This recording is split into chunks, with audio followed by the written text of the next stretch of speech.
All right, Todd Billin, once again, back at it. Almost game time. Your boy cannot wait. This shit is about to be off the chain. But before I get to how Ohio State can attack Alabama on the inside, very similar to what we've seen from some other teams, most notably Florida, let me clear up a few misconceptions from the previous one, right? So now I remember why I dropped Ohio State coverage from the channel. Some of these Ohio State people are complete nutbags, right? Straight up. And don't get me wrong, Alabama is what I built my career off of, dating back 6-7 years ago, covering it at numerous platforms and even on radio, podcasts, and everything like that. And its fans are nutbags, right? They generally have a reason to be nutbags, though. But Ohio State fans are nutbags, and they come with some of the craziest stuff you'll ever hear. First of all, I told people, do not come to this channel if you can't deal with neutral film studies. I don't hate Ohio State. I don't hate Alabama. I just want to point out strengths and weaknesses of both teams, and we can go from there. I mean, it's simple. If you've never been to the channel, I don't know what to tell you. That's what we do every year around these times with these type of matchups. We just go it from a 50-50 basis because this is a 50-50 fight. I don't know who will win this damn game. This is a 50-50 matchup in my opinion. But one of them was in the Indiana game, people were making up stuff about why Justin Fields threw interceptions, which is just dumb. Sometimes people have bad games. Have you ever played football? People have bad games, man. That shit is, nobody's perfect. I don't know why you guys can't get that over or get over yourself with that. But they were saying stuff like, the entire offensive line was out. I'm like, the entire offensive line was out? I watch Ohio State every game since I was a little kid. You can't get shit by me. Just because I don't talk about it, the shit that I don't talk about is the shit that I pay attention to just as closely because I don't want nobody talking to me about it, so I just won't do anything on it. Ohio State near and dear to my heart since I was a little kid. So check this out right here. Every lineman gone. Thayer Munford, starter. Harry Miller, starter. Josh Myers, starter. That is Josh Myers. Normally number 71, he's number 50 in this game to honor his grandparents, and I will show you that here in a second.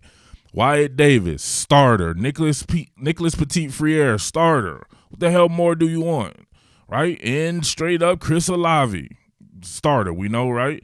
Garrett Wilson, starter. Jameson Williams, your third wide receiver, starter. Of course, Luke Farrell, starter. Starter, Trey Sermon, Justin Fields, or whatever. There's no excuses. He just had a bad game and just really a bad momentary lapses in judgment, and then the fabricated pressure schemes were getting to him or whatever like that, right? That's one. All right, real quick. Josh Myers wears number 50 as a way to honor grandparents. He didn't play in that game. Starter. What more can I say? Top Billin. All right, forget it. We'll just go ahead and get into it. There's no need to do it. Fans are just going to be fans. They'll make excuses about any and everything just to prop their team up, and it's just something you got to deal with in the business. But keep in mind, I'm just being neutral here. So as you see now, we're talking about Ohio State and how it can attack Alabama, just like I did the previous one before the last one about the run game with Trey Sermon. So make sure you check that out. So Florida really got after Alabama on the inside, meaning with its inside receiver Kadarius Toney, with his tight end Kyle Pitts, and various others playing on the inside. And all they're doing is attacking the youth. Alabama has some guys who are going to be absolute superstars on the inside. Number one being Malachi Moore, and number two being the dime back that will be Brian Branch. Those two guys are the truth. And also, of course, you have a superstar at the inside linebacker position in Dylan Moses, and a guy who's probably even better than him as a younger guy, Christian Harris. These guys are all the truth with their talent, but hey, man, youth is youth, and you can take advantage of that sometimes.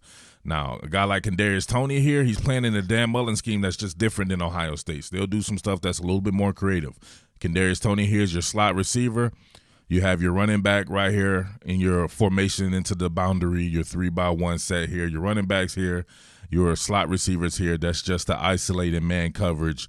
In even more space, Malachi Moore with you got Kadarius Toney right here running a wheel route. Running a wheel, and he's kind of hitting the seam there. And I think about my man Garrett Wilson going against Malachi Moore. That might be the matchup of the night. Banging, spunning, right? Muscle relaxed him a little bit right there, had him all turned around. This is something. Look at all this space that he has that he's having to operate out of. And Garrett Wilson is a hell of a route runner, just like Kadarius Toney. Maybe not as explosive, but probably as talented. And Kadarius Toney's a first-round draft pick for sure, in my opinion there. But you can see he got my man leaning into the tape like he's doing track. Got him. Nice explosive gain on Malachi Moore. So keep that in mind. All right, so this time they caught Bama playing coverage across the board. So you're going to get a seam route here by Kadarius Toney again. This time he's matched up against Jordan Battle, the free safety. Now, if you can isolate Garrett Wilson or whomever you're going to have in the slot, if you put one of the young guys, or if you have Chris Olave in there or Jamison Williams or whomever, and you can stretch them vertically, I think you can have some success if they're not able to get home with the front seven and get Justin Fields on the ground, especially with the way Justin can throw. Kyle Trask can throw that thing too, and you saw what he did to Alabama, no doubt about that. But being able to isolate their safeties will be worth its weight in gold, as well as trying to isolate the linebackers and, of course, the nickel and dime backs, Malachi Moore and Brian Branch. But here's another example. If they can get these explosive plays off on Bama, now they can do some serious damage here. Look at this. Just getting seen up the field. Boom. Nasty. He put that bad boy in between both safeties. Check it out. Coverage across the board. Right? Zone, rolling coverage, middle field close right there. And then he's still able to get that off just because Jordan Battle is beat so bad there. Right? Not your typical Alabama defense as far as the defensive backfield, which is usually the strength. Or it has been in times past. Actually, the whole defense has been the strength in times past there. But these guys are extremely talented. It's just some of them just lack experience, if we're being honest about the situation. But if you're going down here and you're trying to throw that thing against Patrick Surtain, I want to see that versus Olave, like I said in the last one. And over here, I think Josh Jobe, I think he's suspect, to be honest with you. I think he can be had, too. All right, Jeremy Ruckert, Ohio State. I've been singing his praises back when I covered Ohio State a couple of years ago. I thought that Jeremy Ruckert, had he gone to another school that focuses on the tight end, like, say, Florida, Jeremy Ruckert would be a star. Now, would he be this guy right here, Kyle Pitts? I don't think so. Kyle Pitts is just another level freak, right? But Jeremy Ruckert should be able to do some things as well in this game. You got him matched up here against Brian Branch, the dime back, like I said. You can isolate their dime backs. When they go to that, they usually will let him go against the inside receiver. If your inside receiver is a flexed out tight end, there's your matchup right there. But you see what Kyle Pitts does to him on his fade route. Oh, look at this. Nasty. Can Jeremy Ruckert go up and get it like that? Oh, this is Kyle Pitts, is 6'6", a jumping bean guy with some wheels and everything. Jeremy Ruckert's a big dude himself, a very athletic guy. So we could see him perhaps do some stuff like that, but that's just stealing right there. That ain't fair. Nasty. Can't Jeremy Ruckert get it done like that? I would at least give him the shot to see. All right, this time catch him in the nickel package. Got Kadarius Toney here, your slot receiver, posting up. Malachi Moore following him. So this leaves your tight end here. So imagine it being Jeremy Ruckert, Luke Farrell, whomever. This time he gets to be isolated against your strong side inside linebacker, at least on this particular play here, Christian Harris. One-on-one with Kyle Pitts. No chance. With Jeremy Ruckert, we shall see. But look at that. Rhythm step hesied on him, separated. Now, that's just blinding speed. Jeremy Ruckert doesn't have that type of speed. I'm not going to kid myself thinking that or whatever like that. But Jeremy Ruckert has that type of size. But you can see here the hezi gears it up. And look at the separation created, right? Separation anxiety ensues. Get that man his blanket. Get him his binky or whatever like that. Torched him. Stacking the inside of the formation. Going against Brian Branch here. Brian Branch, I believe, playing with inside leverage. You see it here? Cooked him on a slant route. Kyle Trask put it there. Now, that's the difference to me between Florida and Ohio State, though. I would say this. Both have equal vertical attacks. I think Florida has a better rhythm and timing attack where when that back foot hits, Kyle Trask is getting rid of the ball. Justin Fields holds the ball a little bit longer and not as great with the rhythm and timing aspect here. But if they can get that down pat right here, as you can see, you got Moore right there on Toney and Branch right here on Pitts. That's where you want to look right there. And then see, isolate them. If Jeremy Ruckert or one of these guys can run a route like this, you're cooking in the middle of the field, rhythm and timing. Nasty. All right, you guys get the picture there. So with all that being said, I'm going to go ahead and make a prediction, which I normally don't want to get involved in because people will always say you're biased if you give a prediction. However, it is the last game of the season, so let me go ahead and partake because I know you guys are going to ask me. I'm going to go, man, it's a tough one right here, man. 50-50 matchup. Errol Spence, Terrence Crawford, Caleb Plant, David Benavidez. I'm going to go 44-38.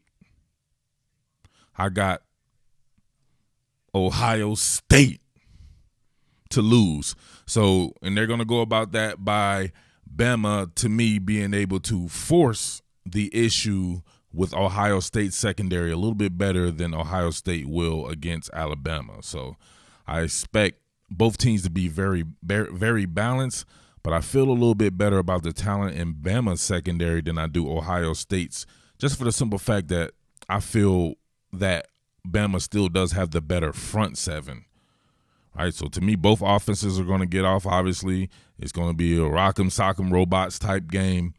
Both defenses are going to struggle a little bit, but to me, it comes down to probably making turnovers, and I think there are a little bit more premium players on Bama's defense than there are on Ohio State's defense, and that'll be the difference in my opinion. But if Ohio State won, I wouldn't be shocked in the least bit. I want to give mad props to Mac Jones. We haven't been talking about Mac Jones here.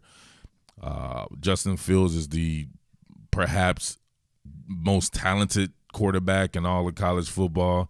At least to me, 1B or however you want to phrase that with my man Trevor Lawrence. But Mac Jones might be the best pure quarterback. So as it pertains to college football, I think Mac Jones is the better quarterback in this game. Now, however it shakes out in the NFL or whatever like that, Mac Jones has it to me on lock right here.